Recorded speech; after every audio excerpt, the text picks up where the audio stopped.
Good morning, everyone. So we'll start again, as usual, with quieting our mind.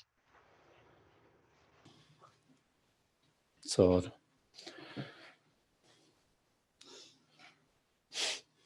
make yourself comfortable.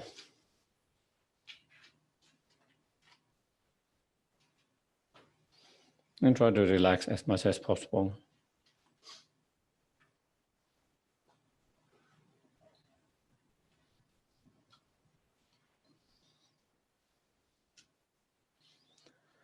And try to let go of any tensions, tightness in your body and mind.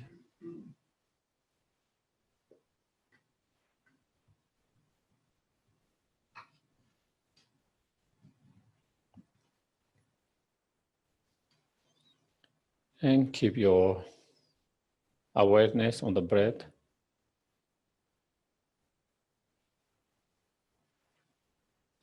As you breathe in and out.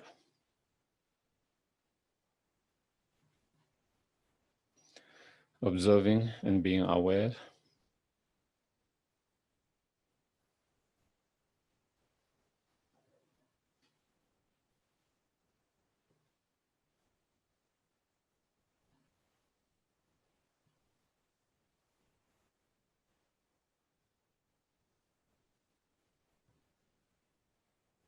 When you are breathing in, being aware you are breathing in. And when you breathe out, being aware you are breathing out. Simply just watching, observing, being aware.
Then we can reflect and contemplate,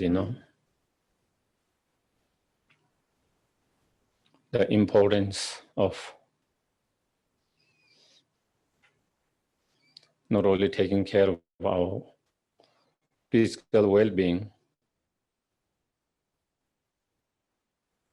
but the importance of taking care of our mind, mental, emotional well-being.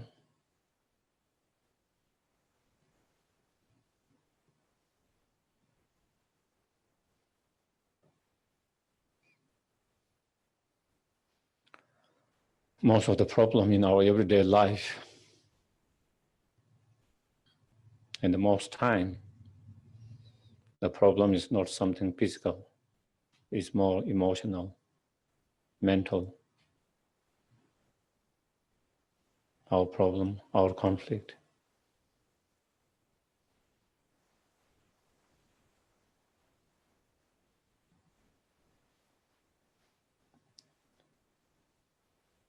And our state of mind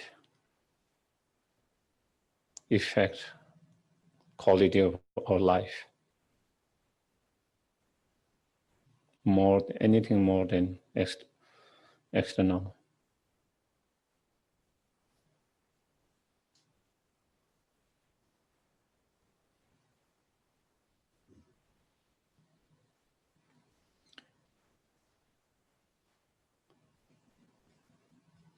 If we are able to keep our mind more calm, peaceful, more joyful, regardless of whatever external situation. Our quality of life would be much more better.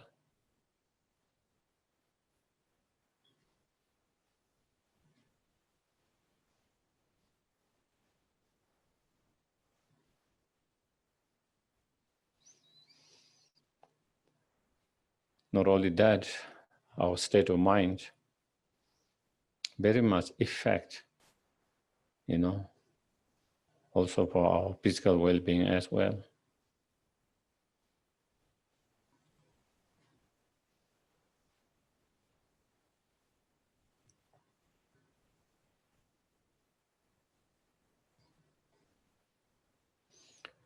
So therefore, both emotional well-being as well as physical well-being, for that,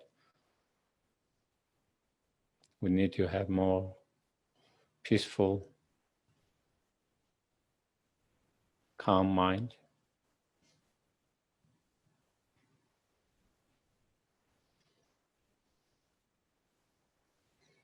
And to have that kind of state of mind, or reach that state of mind, we need to train our mind.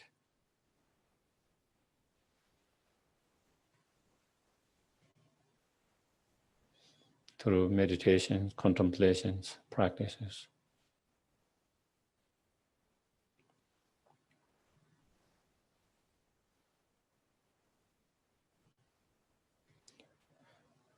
And if our mind is more peaceful and calm and positive, not only it helps us, also we'll be able to do more for the other sentient beings, to be able to be more helpful to others.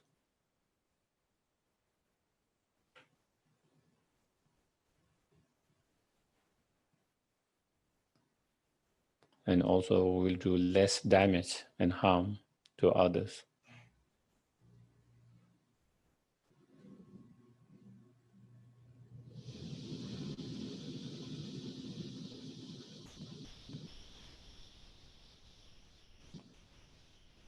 And in order to practice, meditate, contemplate, we need to know how to do that. So we need to study, learn, and as well as to be reminded of the importance of that all the time.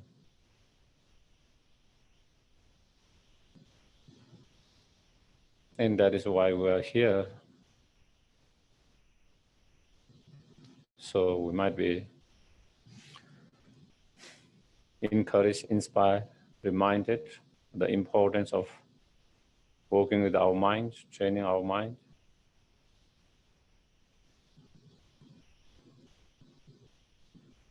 So that we can continue to work with that.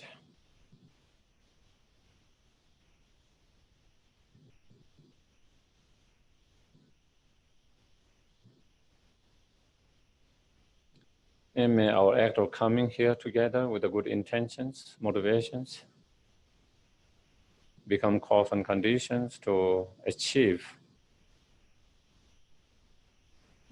the most perfect and complete state of enlightenment.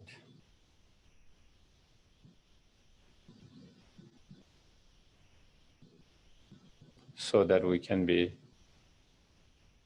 most help and benefit to all sentient beings, including oneself.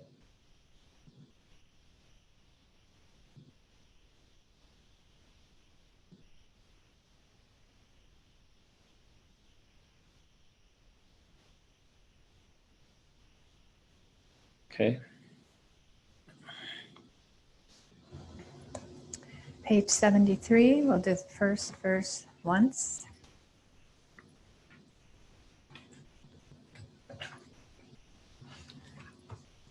To the founder, the endowed, transcendent destroyer, the one gone beyond, the foe destroyer, the completely perfected, fully awakened being, perfect in knowledge and in good conduct, Sukhatra, knower of the world, supreme guide of human beings, teacher of gods and human beings, to you the completely and fully awakened one, the endowed transcendent destroyer, the glorious conqueror, the subduer from the Shakti clan, I prostrate, make offerings, and go for refuge. Page 75, the second verse. Homage to the Supreme Buddha, homage to the Dharma refuge, homage to the great Sangha, to all three ever devout homage, to all worthy of respect, bowing with bodies as many as all realms atoms in all aspects, with a supreme faith and pay homage. Do not commit any non-virtuous actions.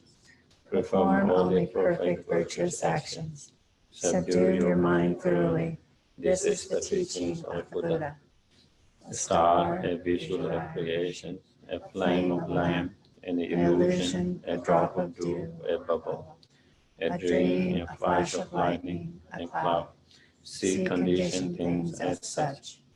To these merits may sentient beings attain the rank of all-seeing, subdue the four faults, and be delivered from samsara's ocean, perturbed by the waves of aging, sickness, and health. Page 98, or it might be at the bottom of 97, the short mandala offering.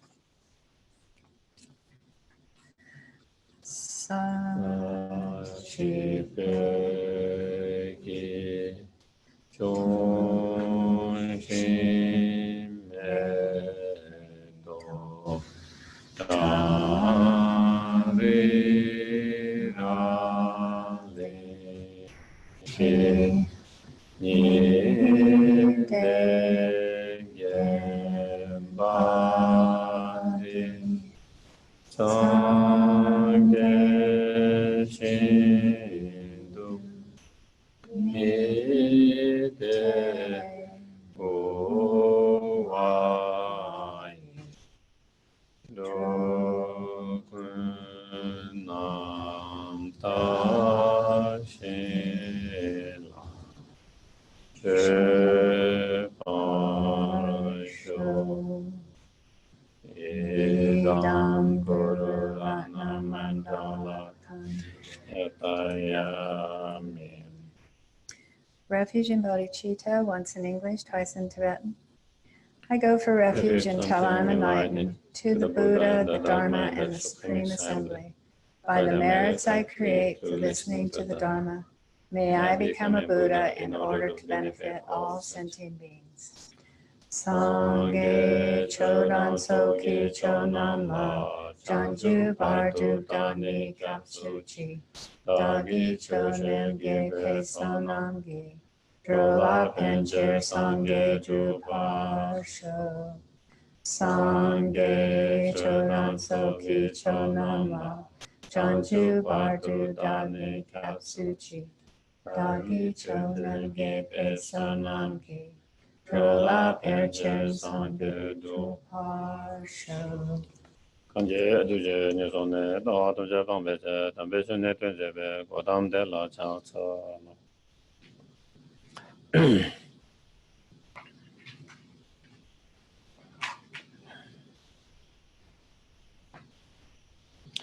So in order to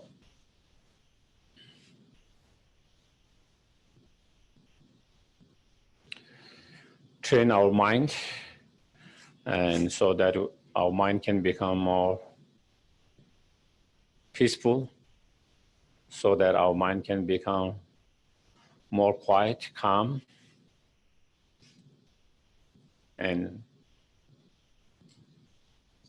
to have more inner joy, happiness of many different level of inner peace and joy.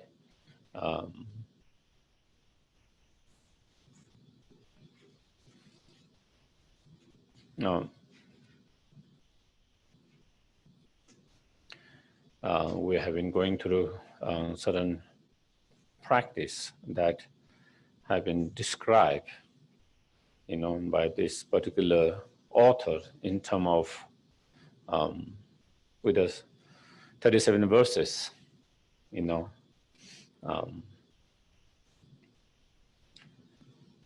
And in order to develop that inner peace, inner strength, inner joy, and then engage in a practice to cultivate and increase, such as loving kindness, compassion, bodhicitta mind. And not only cultivating those mind, but also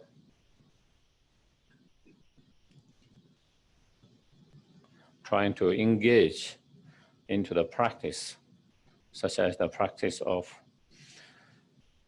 the six paramita or perfections of generosity, moral discipline, patience, joyous effort in our virtues, meditative concentrations, and wisdom, and engaging those practices. And also how to utilize, whatever different circumstances that arises in our life, whatever different event that we encounter and face in our different stages of life. Sometimes, more pleasant situations, sometimes more challenging situations. So we encounter different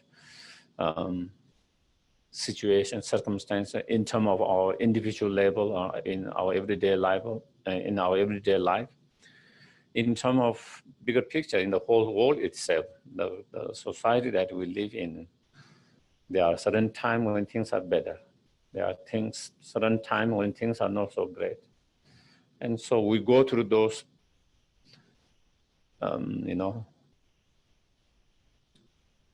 we go through the different phases of our life on individual level, on bigger, as a citizen of the country, as a citizen of the society, as a citizen of the world, So those are part of life, Nothing is stable within the samsaric cyclic existing life, is constantly up and down. And that is part of the life. The point is how we can deal with that. When it's up, when it's down, when it's up and down. Despite all of that, how can we keep our mind more stable, more calm, more peaceful, and not being disturbed by the external change of up and down? That is the key. That is the key for more happy life. That is the key for more, quality life. That is the key for more better life. And that is the key to be able to be, positive all the time, and to be able to be service and help and benefit to individuals and the society, the world that we live in, It's very hard, it's extremely hard to be any benefit and service to individuals that we encounter in our life and the society, the world we live in, when our mind is up and down, when our mind is disturbed, when our mind is unstable, when our mind is not in peace. Extremely difficult.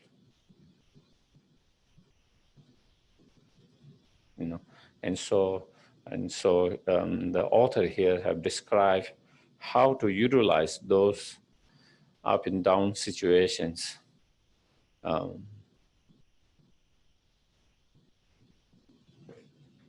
utilizing that as an opportunity to develop more inner strength, inner qualities such as loving kindness, compassion, bodhicitta, that give us more inner peace, inner strength, inner satisfactions. How can we utilize those to cultivate those emotions, to maintain those emotions, to increase and improve those emotions?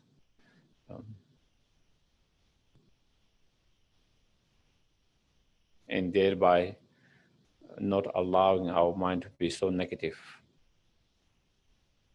And also, when things are going well, how to utilize those good circumstances that we are going through at that moment, to utilize that again, opportunity to work with our own mind, to practice the Dharma more stronger. And by seeing it is the best opportunity now I have when things are well, I should utilize it to work in my mind, because when things are not going well, it becomes very, very difficult, very, very difficult, challenging. It's easy to practice. It is easy to work with our mind and practice when things are going well, and how to recognizing that and utilizing that, and not letting go of those good opportunity to let go from making it meaningful and useful, to work with our mind and to develop the compassion and wisdom, and engage in the Dharma more profoundly, more deeply.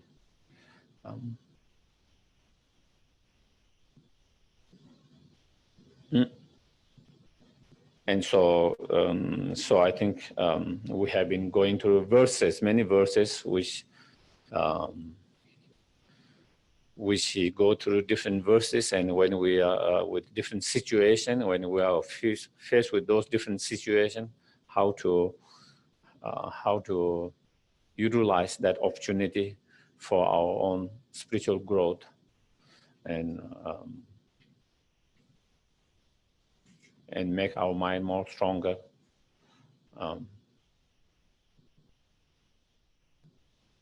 and not allowing those, when the difficult things happen, not allowing them to knock out us, and when things are going well, not to get too distracted, and always keeping in the middle,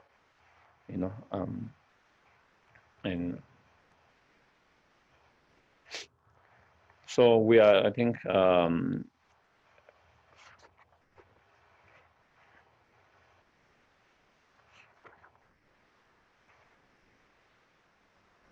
verse number 30, and in terms of the practice of six perfections, this is the six perfections, paramita, the perfection of wisdom, and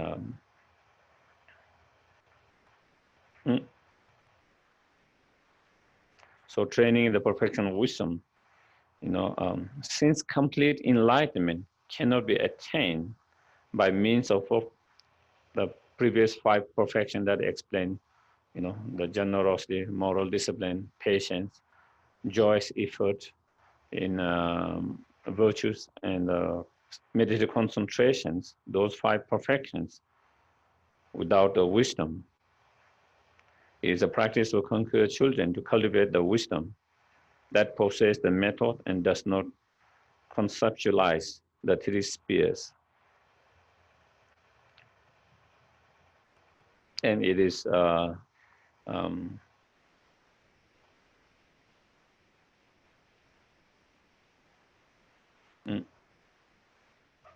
is same as Lama Tsongkhapa explained in his writing, three principal aspects of the path, where he says, even you have cultivated the mind of pure renunciations and the bodhicitta mind, if you do not cultivate the wisdom that relies the right view, and then you cannot achieve full enlightenment. And so it's same, similar here. In order to achieve our highest potential, the fully awakened state, the fully enlightened state, we need to overcome two obscurations: the obscuration of defilements and obscuration of knowledge.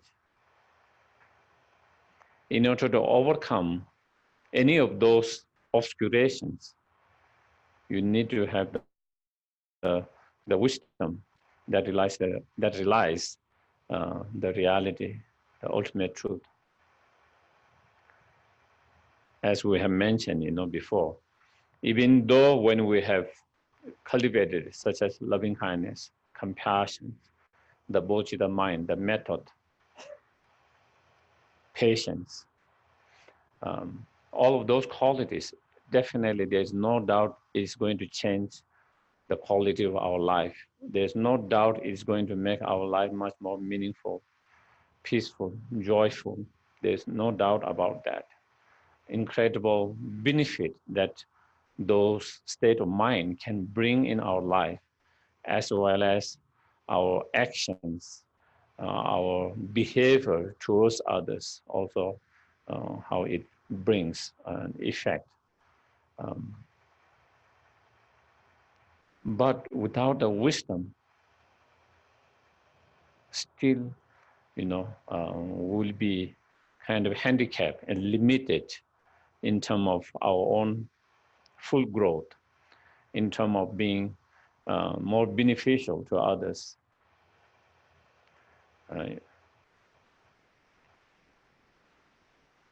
Because without that wisdom, through the practice of other, such as the practice of meditative concentration, we can kind of subside the delusions that make that delusion does not arise or manifest it, as long as we are in that meditative, single-pointed meditations. But still, the potential is always there. We haven't got rid of the whole potential. And so when you are in that not deep single-pointed meditations, when certain cause and condition arise, then that delusion can manifest and arises, and then disturb your mind, and affect your mind, your emotions,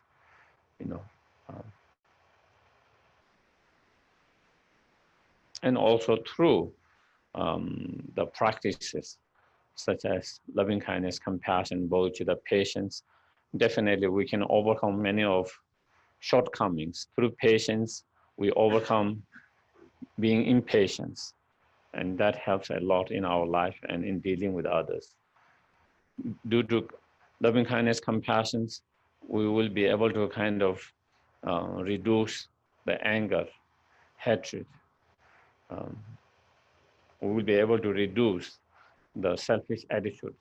By reducing those negative emotions such as anger, hatred, selfish attitudes, then again, definitely a lot of positive changes. But still, as one of the great Indian master, Dharmakirti said,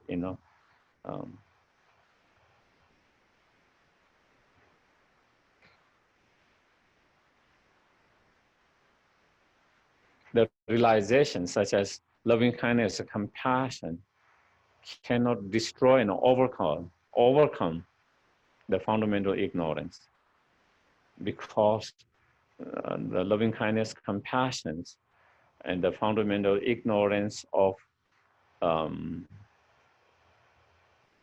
their apprehensions of the object is not opposite forces and contradictions. Whereas when you have the wisdom that relies the reality, then that the way it understands is totally is total direct counteract the ignorance, fundamental ignorance, because they see the object totally contradiction way. The ignorance, fundamental ignorance, grasps the object to exist inherently, independently, whereas the wisdom relies the object to be non-independent, non-inherently existent. And so it totally contradicts that. Whereas loving kindness, compassion does not realize the objects as non-inherently existing, non-truly existent. So therefore it cannot oppose directly to that fundamental ignorance. And without having overcoming that fundamental ignorance, then we cannot overcome the very root of all those defilements, all the delusions. As long as you don't overcome the fundamental, the very root of those delusions, then even the delusion might not manifest all the time, but when certain situations, circumstances, external, internal conditions come together, then again it can give rise to the delusions. Just like, cutting the branches of the tree does not kill the tree. You cut it, and next year, after some year, then again new branches will come. And you cut it, again new branches will come. Until you cut from the very root of that, destroy the very root of that tree. I'm not saying you should do that, okay?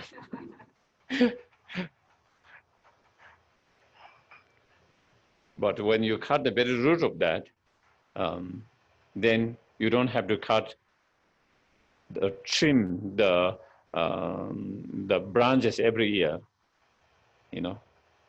Once you cut it, then it's gone. Those branches cannot come again. Same way, without dealing with the very root of those defilement, delusions, when we are just dealing with the delusion themselves, it's like cutting the branch.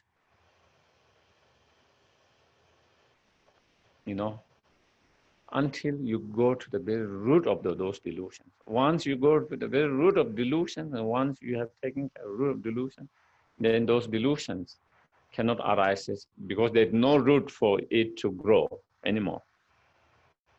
Until we do that, with different practice, different method, different things, we can overcome the delusions for a certain period, for a certain time, and we can make it not manifested. We can make it is not too intense. We can make it does not last for long and all of that.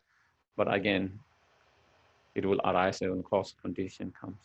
And so therefore, the key, the permanent, the lasting, permanent to solve and overcome all this delusion is to get to cut the very root of them, all of those delusions, and that is the fundamental ignorance. And to do that, we need the wisdom that realizes the reality, the ultimate truth, and that is where so the obscuration of the defilements, so that means all our negative emotions, disturbing emotions, those are one of the obscurations, cause of our problems, cause of our sufferings. Those negative, disturbing emotions. As long as we have that, we cannot even achieve total freedom or liberations. And in order to achieve our highest potential, fully awakened state, not only we need to overcome the obscuration defilement, but also obscuration of knowledge. That is the subtle obscuration, that is the imprint left by the delusion, even though they are not delusion themselves, but the imprint. And that obscure for us not knowing, from knowing everything, from being omniscient. And so in order to overcome those obscurations, then we need the wisdom. Not only we need the wisdom in order to overcome those both, in order to overcome the obscuration defilement, you don't need the compassion, need to cultivate compassion and bodhicitta mind. Through the wisdom and other practices, you can overcome the obscuration defilement, and you can achieve nirvana or total liberation, individual liberation. But in order to overcome both obscurations and achieve fully enlightenment, then you need the wisdom supported by the method. So that is why it says, that possesses the method. Okay, we need the wisdom together with the method. The method here referring to loving kindness, compassion, and bodhicitta mind. Okay, together with this, the method and the wisdom, then one can overcome both obscurations. By overcoming both obscurations, then one can achieve fully awakened, fully enlightened state. And by having achieved fully enlightened and fully awakened state, not only one is able to perfect one's own purpose, one is able to perfect others' purpose and to be, greatest help and benefit to each and every sentient being. And that is why. So, and the wisdom here, it says,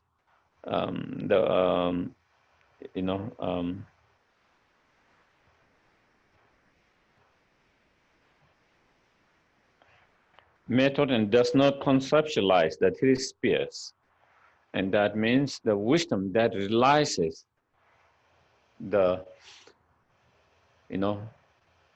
emptiness of the three spheres. The three spheres means, the object, the subjects, and the actions, of any practice. When you are practicing generosity, while you practice generosity, also at the same time, being aware and realizing the person, the objects to whom you are practicing generosity, that is empty of inherent existence, independent existence. The subjects, yourself, who is practicing the generosity, also yourself is empty of inherently or independent existence. And the practice, the actions, the practice of practicing generosity itself, that act itself, the practice of generosity itself, is also empty of inherently existing, independent existence. So when you understand that while you practice the practice of generosity, and when you understand all of them, the object, subject, the act itself, are empty of inherent in truly existence, then there is no clinging and grasping to that. There's no clinging, grasping to yourself, to the object to whom you are practicing generosity. There's no grasping to the act of action itself. And when there's no grasping, then you have no expectations, no conditions in your practice. And your practice of generosity become more pure, undiluted, unpolluted. Otherwise, when you have grasping, then while we are engaged in practice of generosity, there can come certain expectations. due to that grasping, certain conditions, certain expectations. And with that, then your practice does not become as pure as it can be. And that is same with any practice. When you are dedicating, same thing, to whom we are dedicating is empty of inherent existence. The one you are dedicating is empty of inherent existence. The act of dedicating itself is empty of inherent existence. So you don't, and same thing, when we do practice of compassion. When you practice compassion towards someone, loving kindness, bodhicitta, the object of your compassion is empty of inherent existence. The person who is cultivating compassion, yourself, is empty of inherent existence. The act of cultivating compassion, that act itself is empty of inherent existence. And so applying that in every action, every virtue, and in every positive action that we engage into, and knowing that. And so, so then your practice becomes much more pure, much more strong. And that practice then not only is the method, but then it also, because you bring the wisdom in that method, with the method, then it acts as an antidote towards the fundamental ignorance.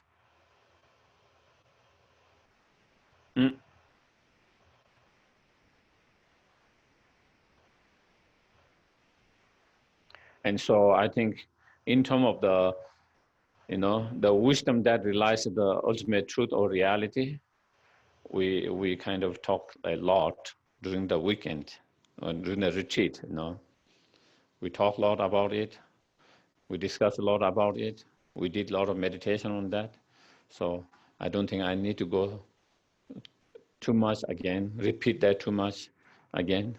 And we have also, I think, at the very beginning of this text, also there was a chapter at the very beginning, cultivating the conventional bodhicitta, and then cultivating the ultimate bodhicitta, and then there was also an emptiness when it comes to, there were a few verses on that. We went through that. But I think I wanted to kind of touch a little bit on that one example, with the example, because for some it can be helpful, with that example to understand maybe a little bit better.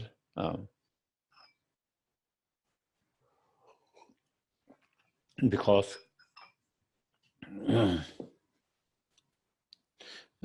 I didn't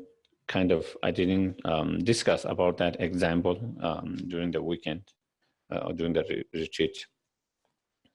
There is one very classical examples that you find in a lot of Indian masters writing when it comes to the emptiness, the the ultimate reality,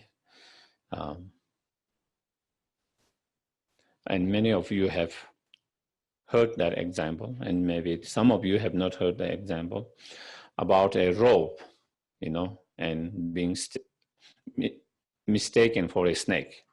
Okay, so certain rope, specific rope that's shaped more like a snake, which has and kind of a little bit of color, maybe let's say bull snake here, it has certain color, and so there is a rope similar like that, that kind of, in terms of thickness, similar thickness of that, and the color, similar color, like that, and is kind of curling like that, like the way snake curls. So the rope is in similar that shape,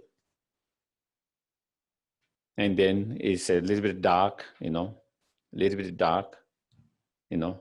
so you can't see very clearly. And from little distance in the dark, then you say, oh, there's a snake. There's appearance of snake when you see the rope. Actually, I had it recently when I was walking one of the evening. It was not the robe, but it was an art. Someone has a art outside of the house, and for a moment I thought, oh, like that, this, I saw snake, and then realized it was not a snake,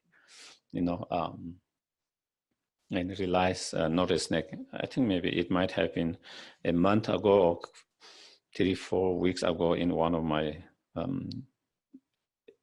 evening walking, and so that is example of rope. And so you see there is a snake, there's appearance of snake, and you think, oh, it is a snake. And because you think it is a snake, then there is a fear, especially people who have fear with snake. Maybe some people might not have a fear of snake, so that wouldn't have same effect, For some reason, I have fear of snake, and I always wonder where that come from, It could come from past life, or also I remember I watched one movie when I was very young, a person turning into snake. Yeah.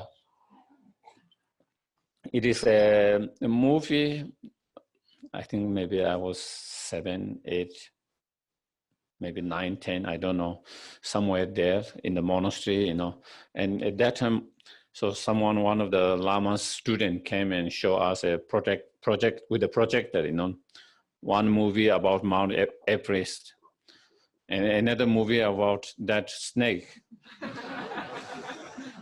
It was a human beings and scientists is experimenting, So they start giving shot and like that, and experiment. And slowly, the face started to become like a snake. The eyes slowly, and then slowly, it become a snake. And actually, it eats the scientists who experiment it. And it was kind of scary,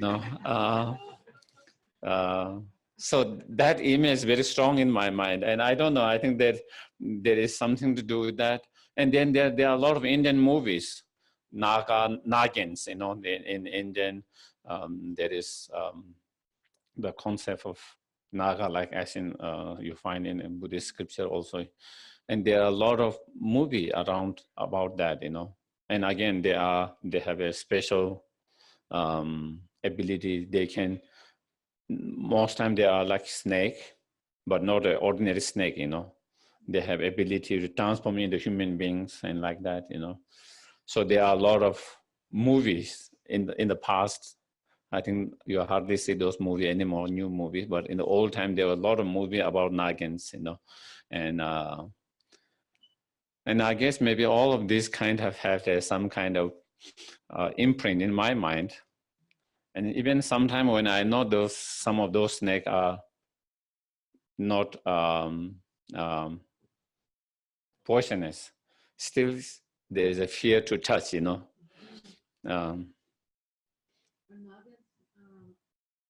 beneficial creatures? Well, Nagas, just like human beings, they are beneficial, non-beneficial, good Nagas, bad Nagas, just like human beings, Yeah, you cannot categorize everything in just like human beings. They are more compassionate human beings, they are more cruel human beings, more unkind human beings. And you can see that also in animals. Some animals are very subdued, doesn't hurt and harm any others, even some of the dogs or even some, what you call cats, And then there are some others who cannot stop, They need to attack when they see small bugs or something, So it is and same, so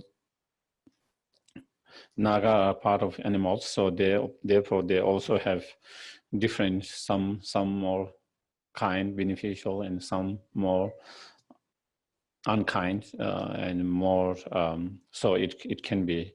But in the movies, a lot of time they show kind of, like taking revenge, and not and like that, you know. And then there is, in those movies they show, you know, mostly like Nagas, male and females, you know, and like cobra, you know. And then when someone kill one, they in their eyes they take pictures, and the other ones come and see in their pictures, in their eyes, who did that, you know. And then they take revenge, you know. It is yeah.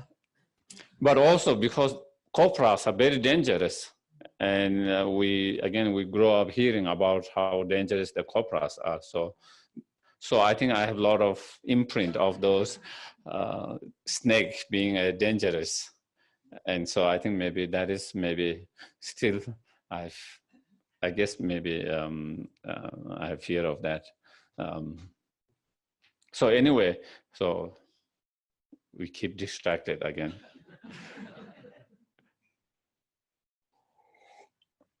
So I was talking about that particular example. So then there is appearance of snake in that conditions, all conditions coming together, many conditions, the shape, the color, the way it is curled, the light is a little bit dark, not so clear, and maybe also maybe someone who has some idea about what snake look like, and maybe there is emotional fear involved, and so all of that condition coming together, then there is appearance of that.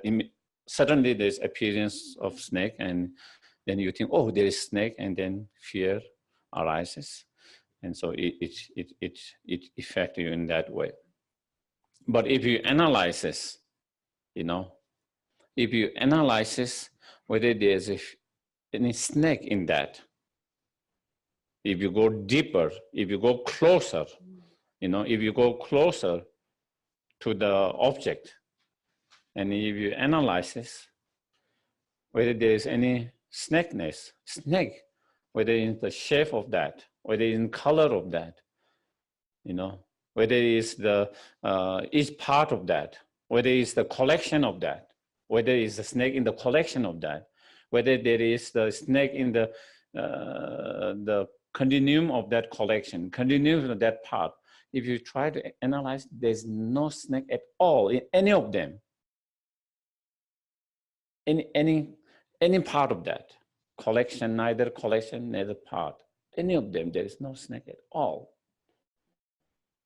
Snake is empty of snake in that rope. Absolutely. Not only there is no snake, it's not like it was snake before and now snake is gone. It was empty of snake from the very beginning. From the very beginning, it was empty of snake. There was no snake from the very beginning.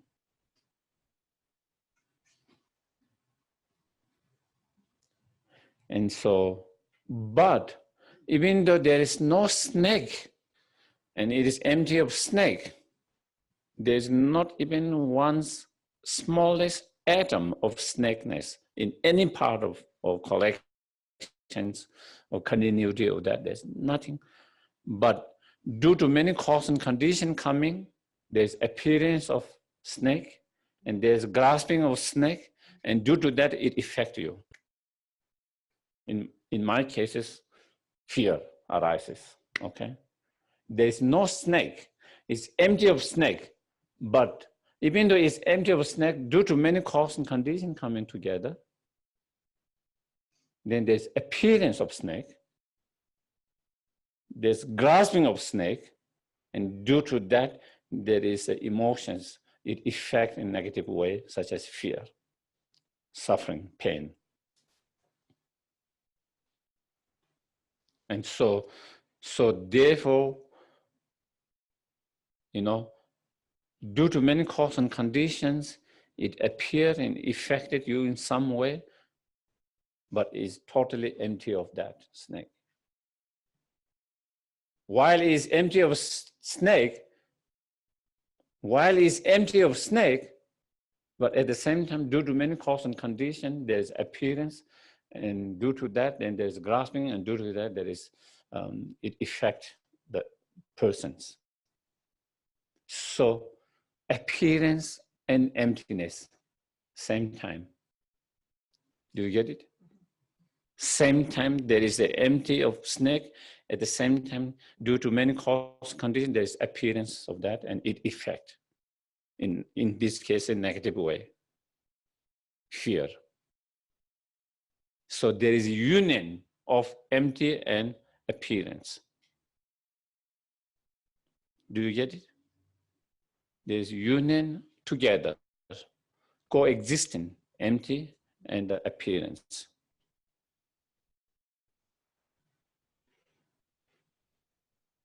Because at that same time, within that robe, same time it is empty of snake, empty. At the same time, there is appearance due to many causes and conditions of that and affecting you in certain way. And both simultaneously existing.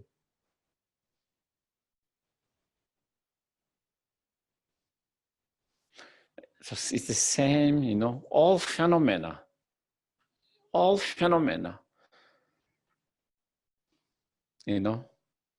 if we analyze this deeply, not kind of superficial analysis, but if you analyze more deeply, more profoundly,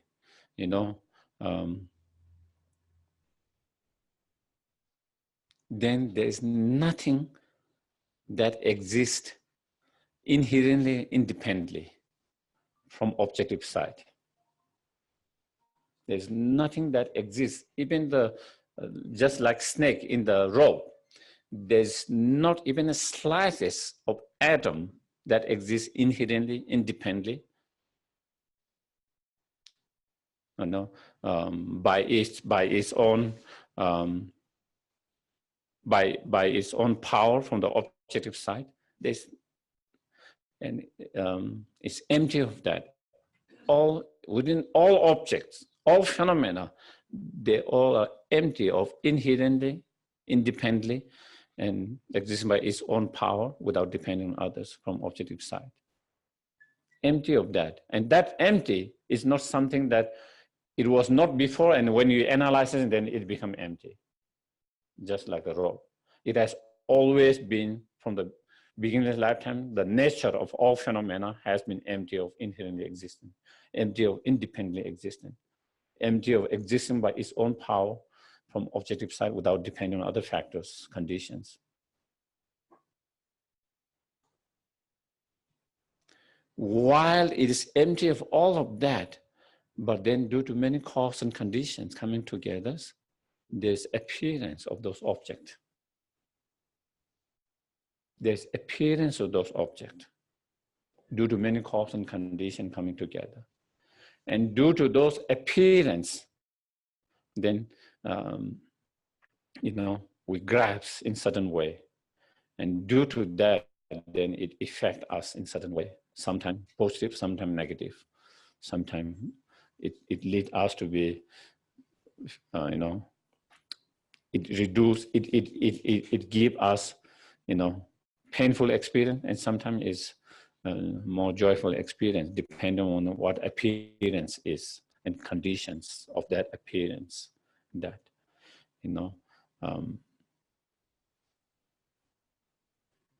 so while due to many causal conditions, there's appearance. Due to appearance, then there is a different experienced by those different individuals who come in contact with that experience. While there is appearance, and due to those different experiences felt by experience and felt by different, but it's empty of that inherent truly existence. While it is empty of inherently existence, there's appearance due to many causes and conditions. And both those exist simultaneously, same time, coexisting in harmony, emptiness and appearance.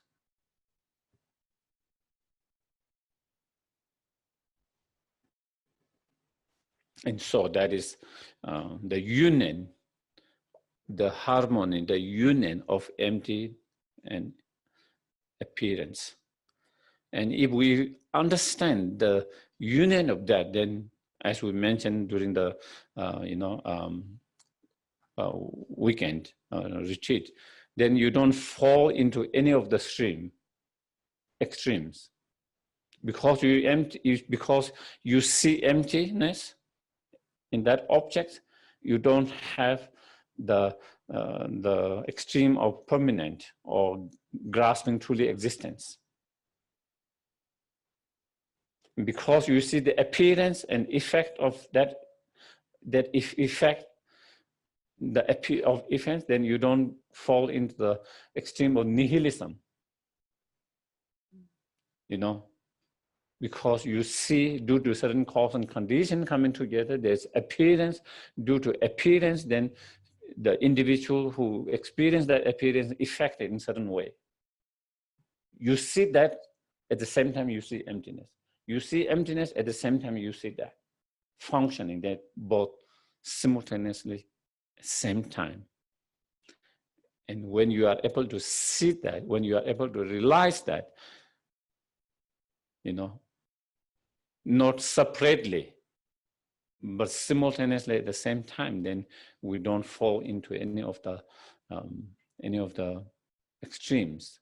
And that is where we find the middle way, not falling in neither nihilism or neither eternalisms, and so finding the middle way. And that is the wisdom that we hear talking about, that wisdom that does not conceptualize three spheres, is that the wisdom that realizes the emptiness of objects, subjects, and the actions. And that wisdom is that the key. That wisdom is the key to overcome that fundamental ignorance. And by overcoming fundamental ignorance, then all the other defilement, all the negative emotion, delusion that arises on the basis of that fundamental ignorance is overcome. It's just like, for example, in terms of a snake, okay? There's appearance of the snake, okay?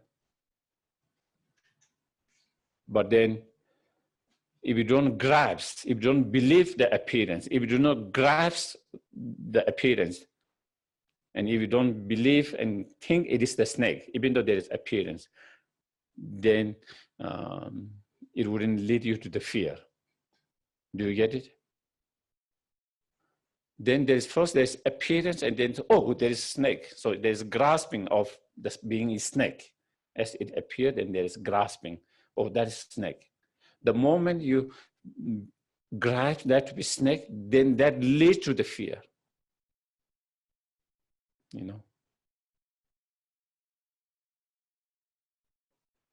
That leads to the fear. And so the fear arises from that grasping. Do you get it? The fear arises from that grasping. That to believe or hold and grasp that to be a snake.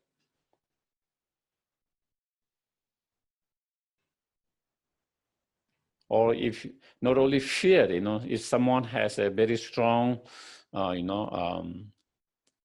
aversions, angers towards snake, then not only there's fear, those negative emotions will also arise.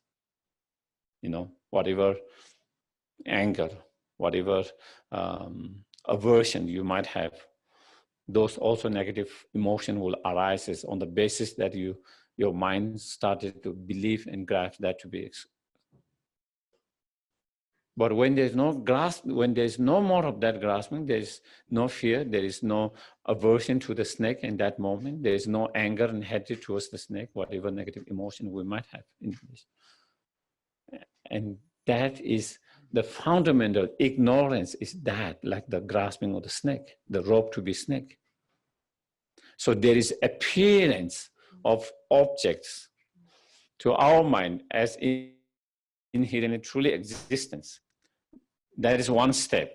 If you don't believe that appearance, and if you don't grasp to that appearance, it wouldn't lead to those negative delusions, delusion to arises. So first there's appearance, not only appearance, then there is, on the basis of appearance, then there's the grasping that object to be truly inherently existing. And due to that grasping of object to exist, truly inherently existing, then all negative emotions, other negative emotions arises. And so that is the key to understand. That is the wisdom. Why wisdom is, that wisdom is important to overcome those negative emotions from the very root of it. You know, for those who have not, ordinary beings who have not understood emptiness or ultimate reality, the truth, you know, there is appearance of objects as existing inherently truly from its own side or independently from its own side. Not only there is appearance, then there is a grasping, just like the rope appearing as a snake and then grasping to be a snake. And on the basis of that grasping, then other negative emotion arises.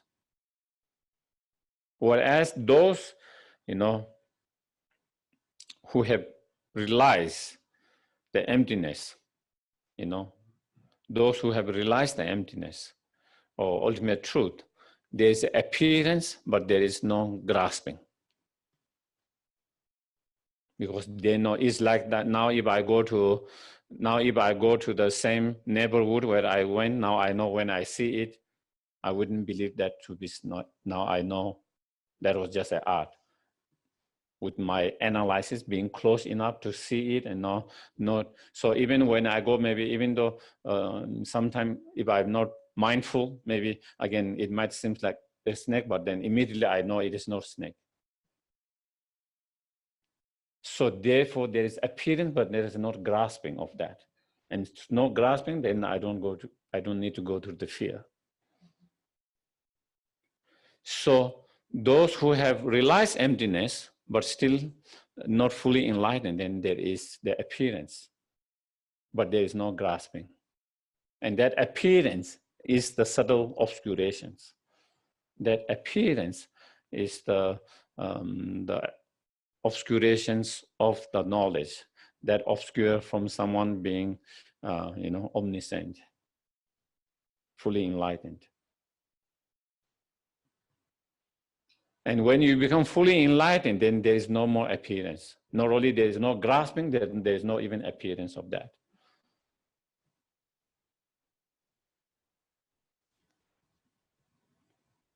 So we'll have a break. Kind of touch on one of the words that is you see in that part. That process method, so together with the method, does not conceptualize the three spheres. So in terms of understanding the emptiness or reality, ultimate truth or reality, you know,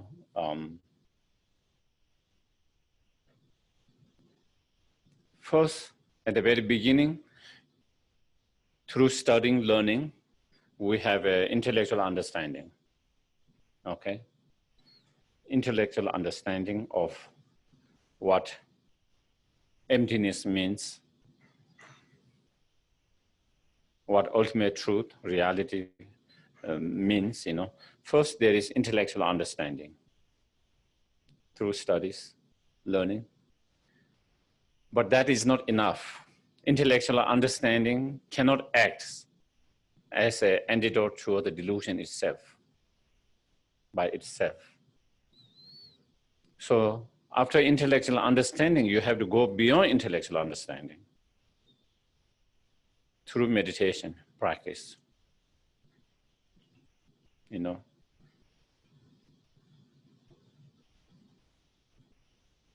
Through intellectual understanding, you know what meaning of it. You have certain certainty of understanding what it means, but it has not become your experiential understanding. Your experiential understanding where when you see the object that you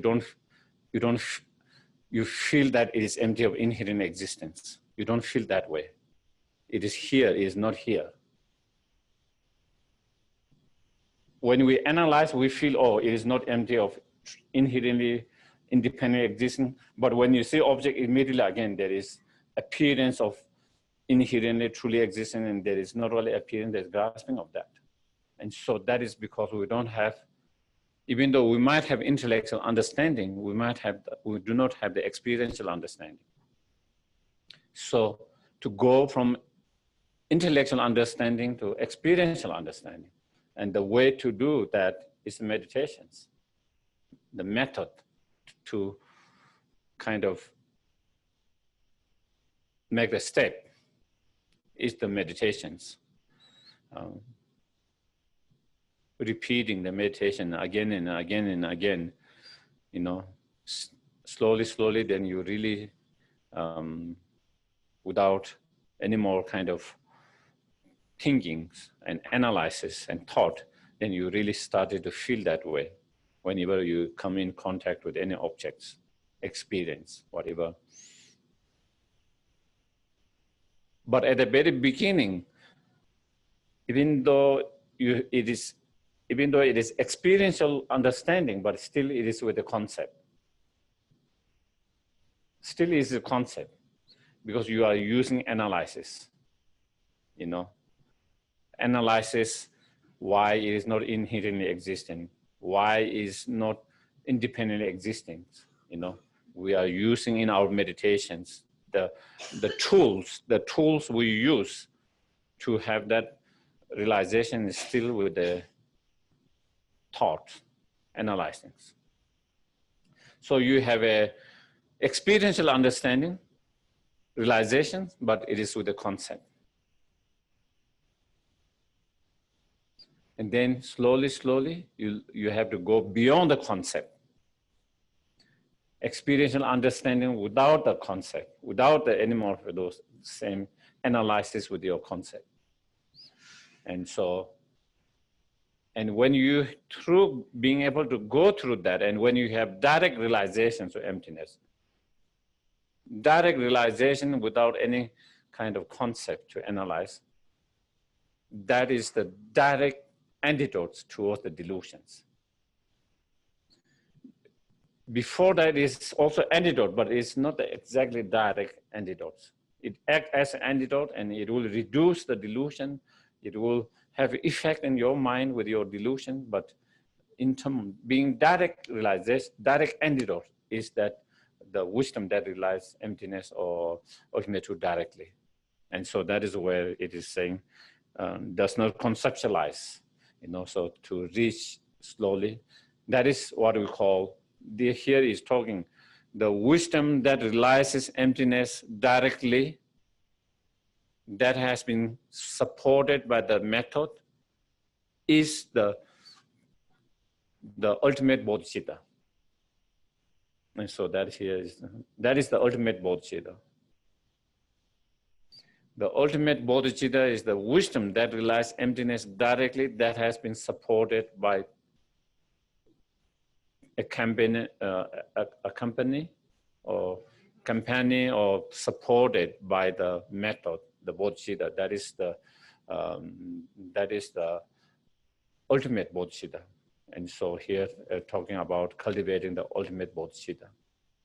And in terms of, you know, of course we have already kind of discussed many times, you know, and that kind of stages, you know, that you see clear explanation by one of the great Indian master, Kamalashila, you know, in his writing on stages of meditations.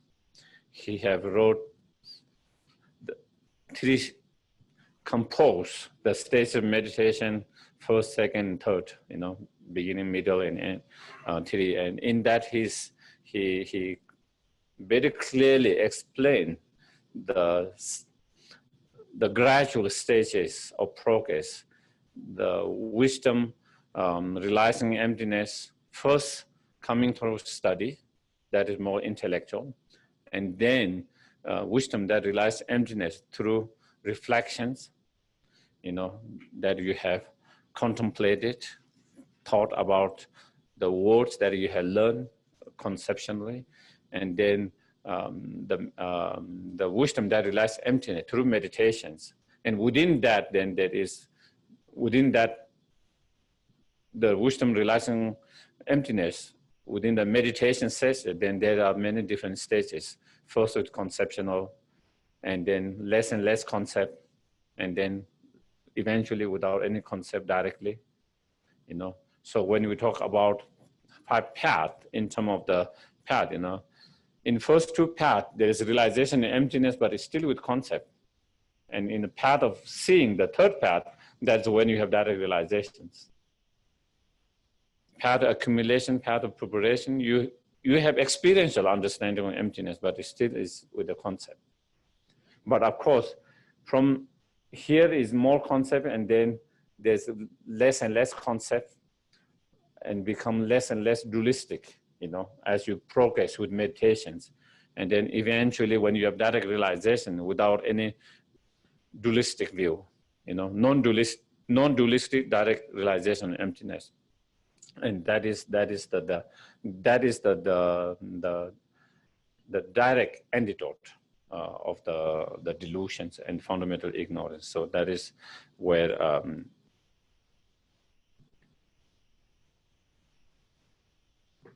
the explanation here.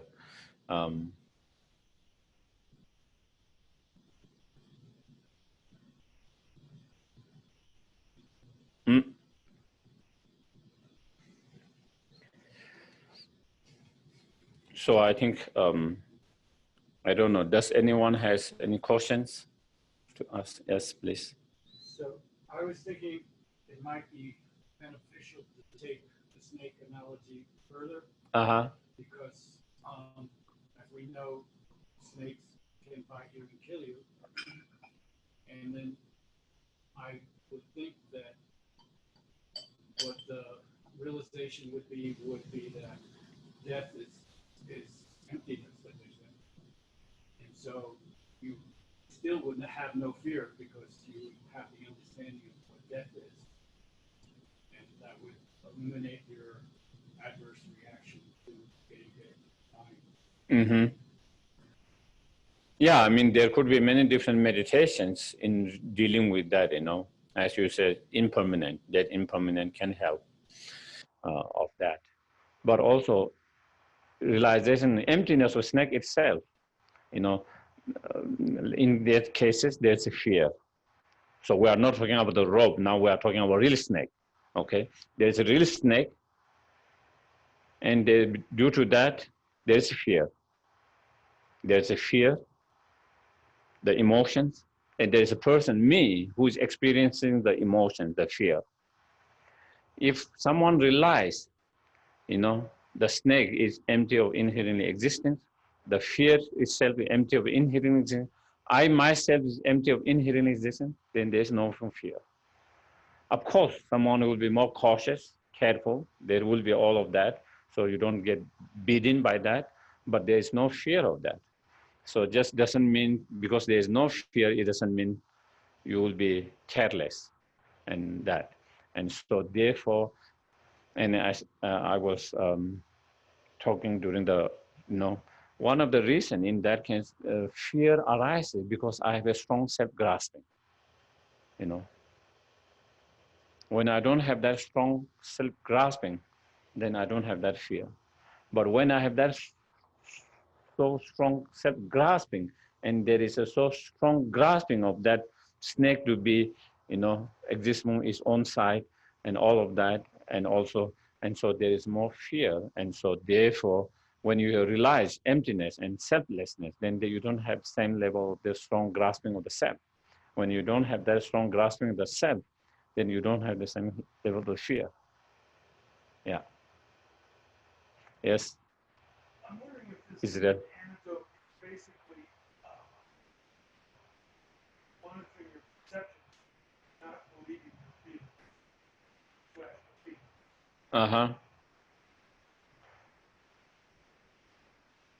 not only feeling, it is also all the conception, all the perception, not necessarily just the feel.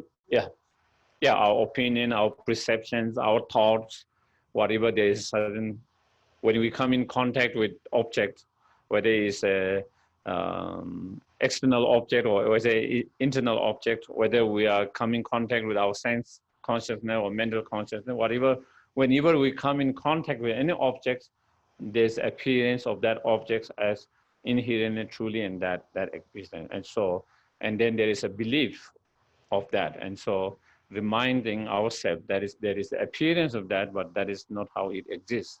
And so at the very beginning, when we don't have realization, that is what we try to remind ourselves. Once you have realization, then it's easy. You don't, you can be with your own understandings.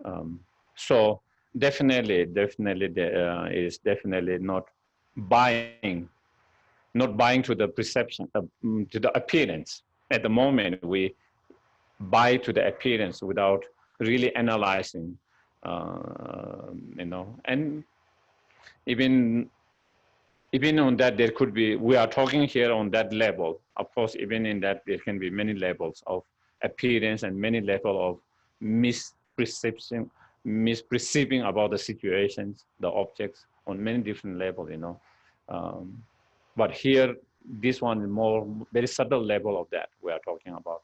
There can be many other gross level of that, as well. And then for one of the example that you find in, again, different experience of different individuals who have realization and who do not have realization and who have high realizations. There is again, classical kind of example that, as you see in many of those teachings, is they use the magicians, the examples. So the magicians, whatever he's using, whether it's some kind of mantra or some kind of substance, whatever he's using to kind of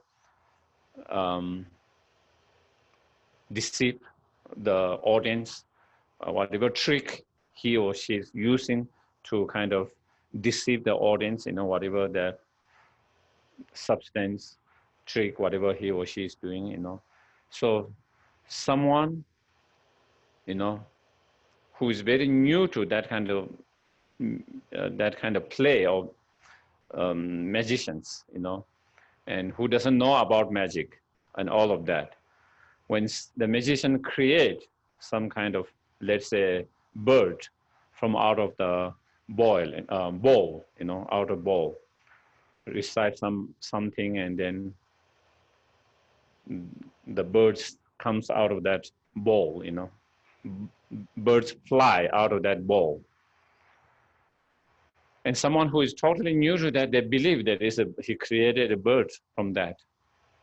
There is appearance of bird and belief in that bird.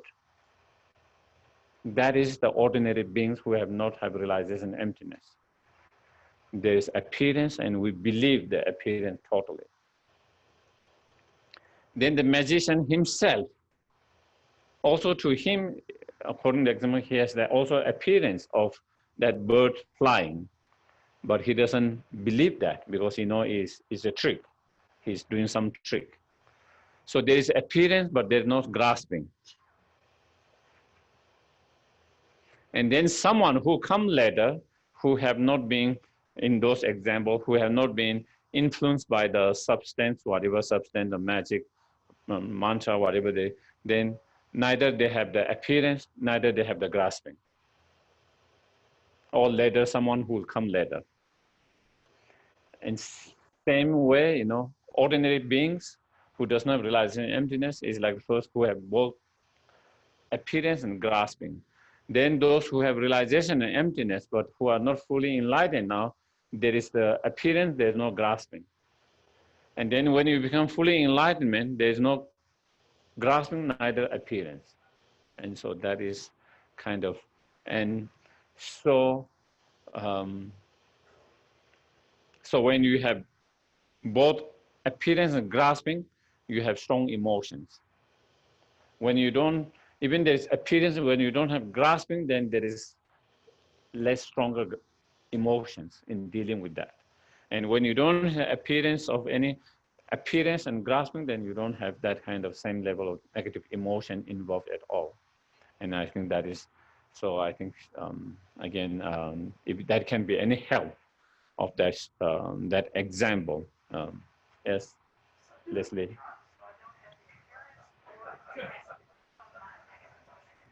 You don't have.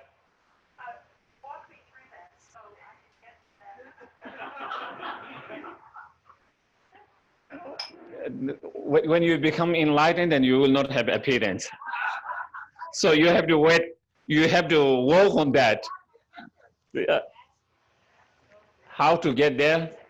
How to get there is to cultivate both the mind, to cultivate the wisdom, and then engage in the sixth perfection of practice. That is the way to get there. So,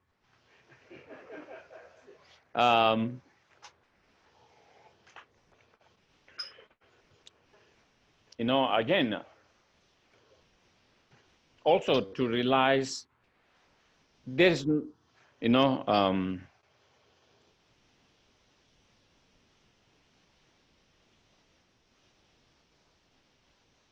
how much strongly impact how strongly it might impact our mind or our emotions. Also, most time is coming from our mind. It doesn't mean his acts are harmful, His behavior or his act are not harmful, okay? But someone who realizes his act and behavior harmful, but still they might not be emotionally pop out and so much turmoil so strongly. Whereas someone can be totally kind of overwhelmed, exhausted, totally with all different emotions. All different emotions can be totally knocked out someone, their energy, because of so much negative emotions involved. People can have no more energy, all of that. And so it is important for us to know, even though his act, his behavior is harmful, but at the same time, why I'm so disturbed, why I'm so much agitated, why I'm so upset, all of that. And recognizing actually more than that is coming from our mind and trying to work with our mind and not to kind of put everything there, I think just example,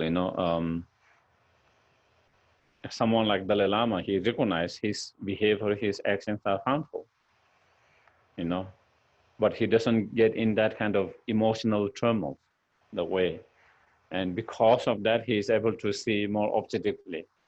And his mind is undisturbed and see things more objectively, and may be able to see things more bigger pictures, and that is the difference,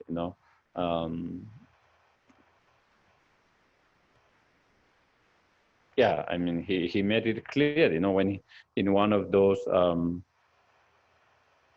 interview that in BBC asked him about Trump, and he said he felt he is immoral, he doesn't have principle of moral. And so he has his perception, the Lama has his own perception of, but also he's not negatively so involved in that, And so I think that is the key for us, knowing definitely certain actions, behavior harmful, and to be able to stand up for that so that more damage, more harm is not done. But at the same time, it's all about how to keep our mind more calm, peaceful. And I think to recognize it's coming from outside a lot of time is important, I think. So then we started to work with our mind instead of saying we just kick him out and that is it. Another person come like him, and again we have the same problem. And we kick that person, another person similar comes, and we can't keep on going our life and ruin our life. You know, we cannot ruin our life, quality of our life, by someone's action and behavior. You know, otherwise we'll ruin our life because there are so many people like him all over the world. And even he's out, there are other people like him all over the world. And even if we kick them, all of them, then another person like him comes. And so then means our whole life emotionally will get caught up and become miserable. You know, we don't have emotionally get so caught up like that. At the same time, to be able to stand up and to kind of not allow such damage and harm to be done, but while keeping our mind more calm and peaceful. And I think that is important.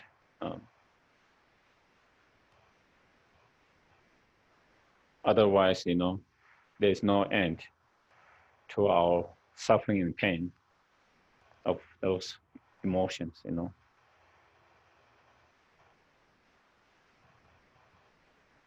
Yeah, you are going to see in the news like him all over the world, all the time.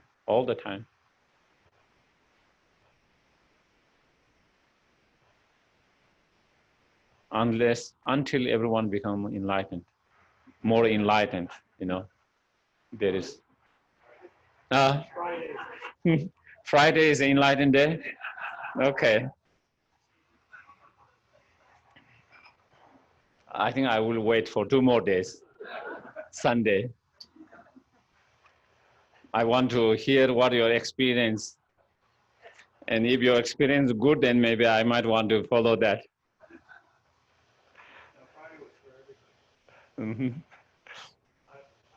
About Trump, like saying that a lot of it's coming from the outside.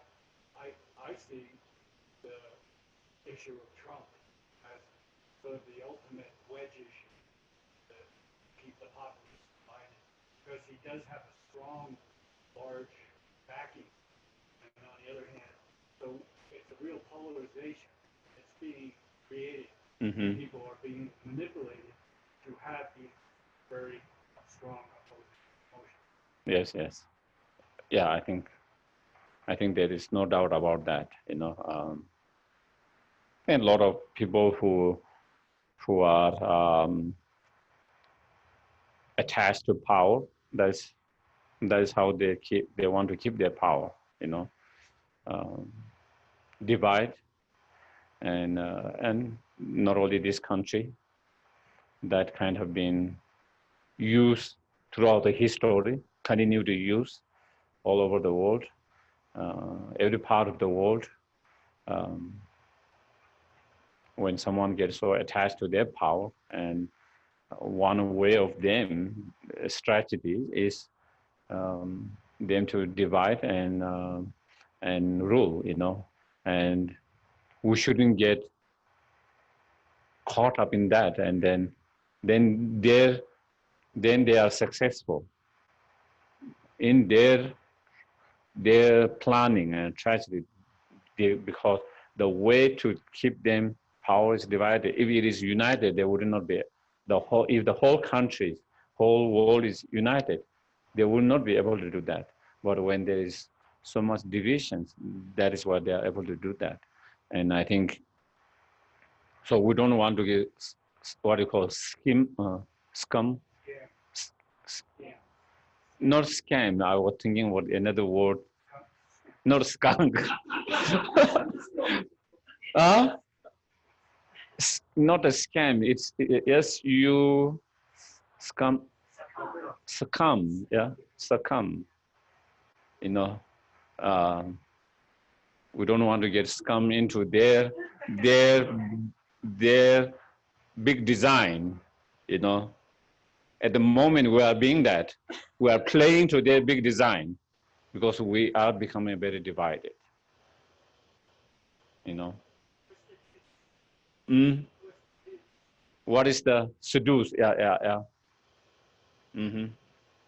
So maybe we can go one more verse, and then there are like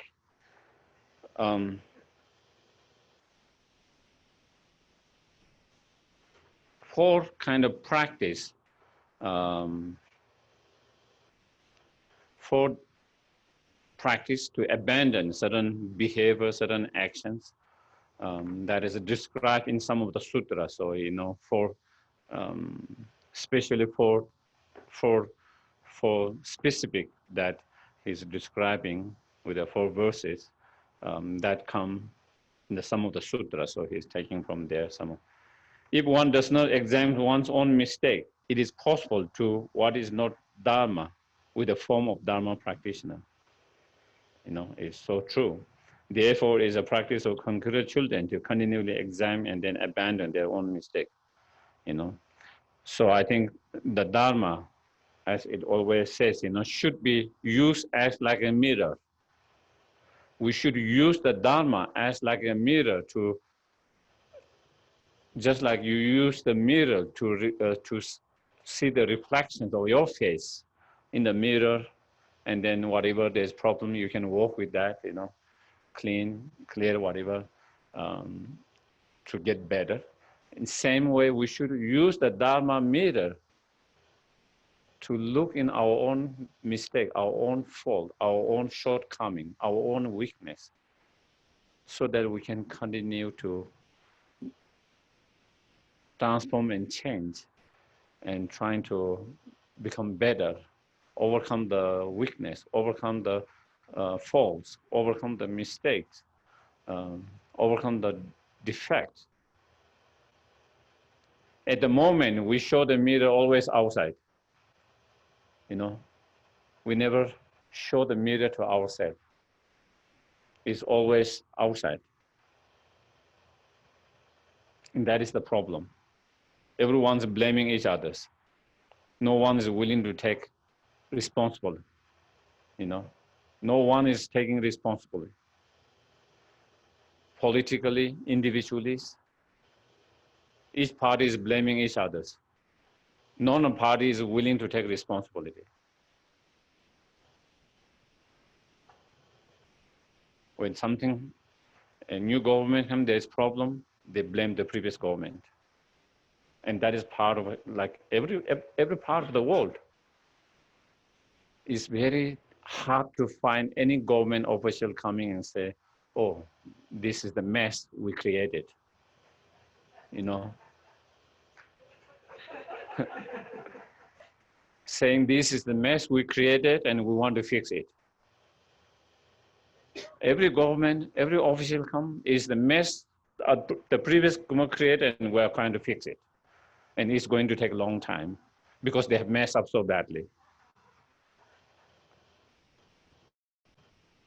And that is bigger picture, but on individual level, that is the attitude we have all the time. When we have some conflict, this conflict is created by him or her, not me. He or she is the source of this conflict. He or she started this conflict, and it's very hard for any of us to say, I started this, and I should fix it. I should start, because I started this problem, conflict, therefore I should start, instead of waiting, expecting other person to change, I should start changing myself. When we have conflict, we wait for someone to say, you know, oh, I apologize, I'm sorry, I'm all of that, and I'm going to change, and I'm going to all, and we wait, the other person is waiting for you to do that, and you are waiting for others to do that, and that hardly happens. Because the finger is always outside, always outside. We are so used to that, pointing the finger outside all the time. So here, as he mentioned, in Dharma, they say, why not let's turn the mirror this way, instead of turning the mirror other way and saying, oh, you have black here, you should fix that one. Or you're, whatever, your nose is too straight or too flat, you should fix that. Your ear is too long, too short, or whatever, whatever you, and instead of seeing others' fault and trying to point others, looking yourself and seeing where I need to improve, where I need to grow, where I need to transform, where I need to change. That is the important, If we don't do that, we are going to find problem. No matter which part of the world you go,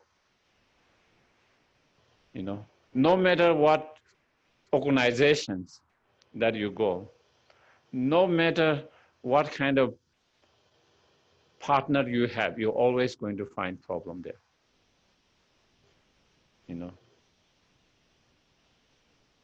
We keep on changing all those different things, believing that is their fault. And if I can find someone who doesn't have that fault, we wouldn't be in problem. And you might get someone who doesn't have same problem, but you will have someone who has different problem.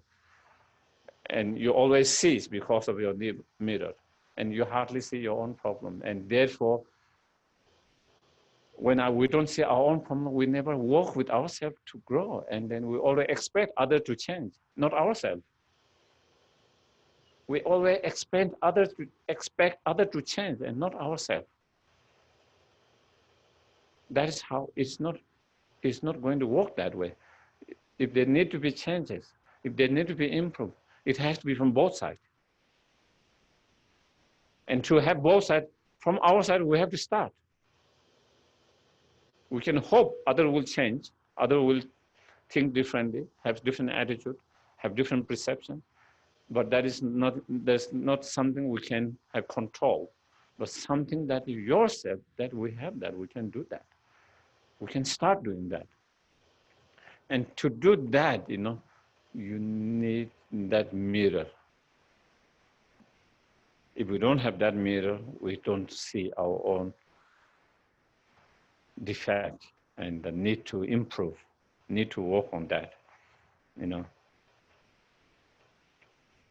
And so therefore, if we don't do that, outside, like we might look spiritual,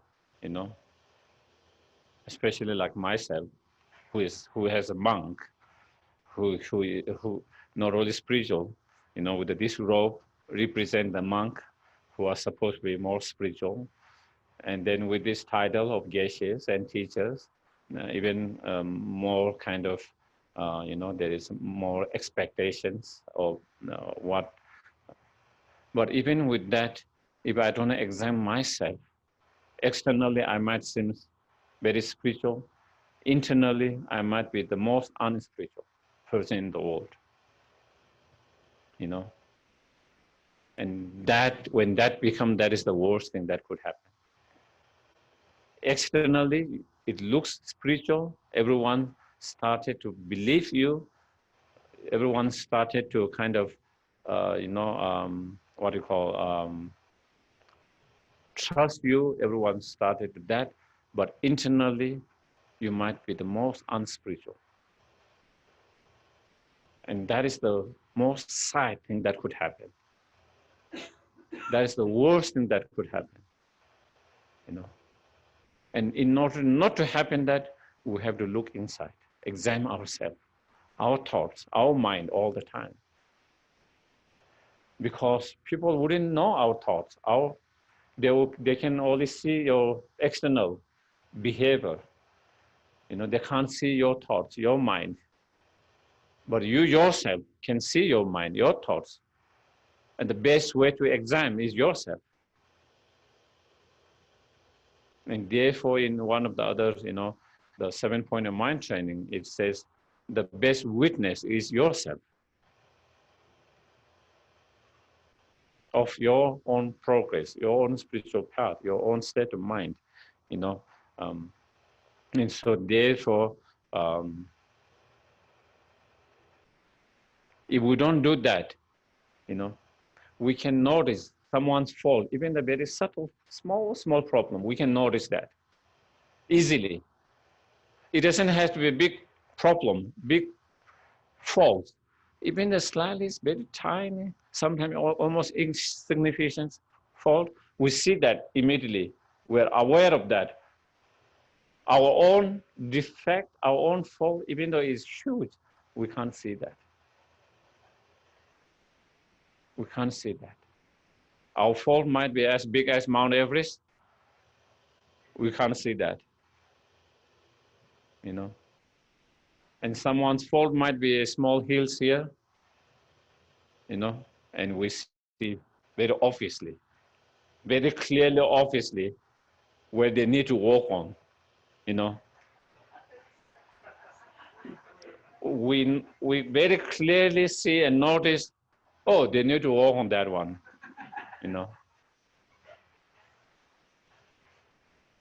But we don't see that we need to work on anything, because we don't see even though we have a much more bigger problem than that person. But we don't see because we have not looked inside, we have looked outside all the time. And so here the practice is learning to look inside as well. That is more important. And if we start to look inside, and when we find our own, shortcoming, as I mentioned at the beginning of this verse, when we see our own shortcoming and faults, and acknowledge that, and then trying to work on that to improve ourselves, work on that to get better, so that we have less defect, less mistake, less problems, And only through that, then we can begin to transform, begin to be a better person, begin to be better human beings, begin to be more spiritual, begin to have more progress in our path,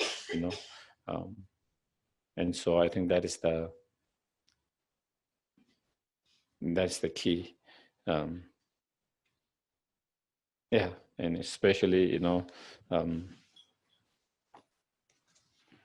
someone like myself, it is even more important to do that.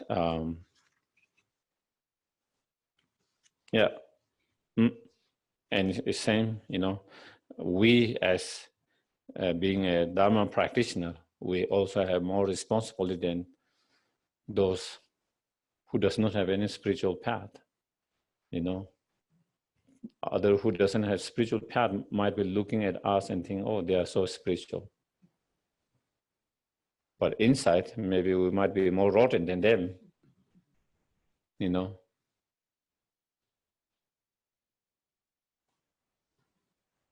Yeah. Outside we look more spiritual. Inside, maybe we might have too much, pride, too much arrogance,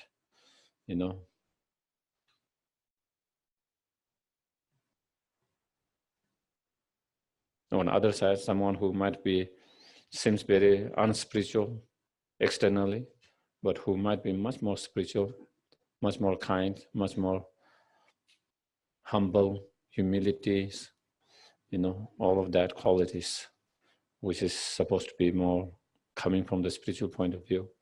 And so, yeah. You want to say? Yeah, I think a lot of people, like a lot of us probably, try to look in the mirror. We do try to look in the mirror, but I'm sure all of us could learn how to clean that mirror and clear that mirror. So because that's the most difficult thing. Is your own mistakes. Definitely. And I think, you know, one of the things, okay, I think,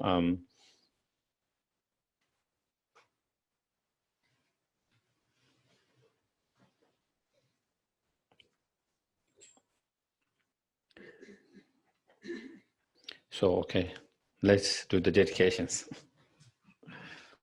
246.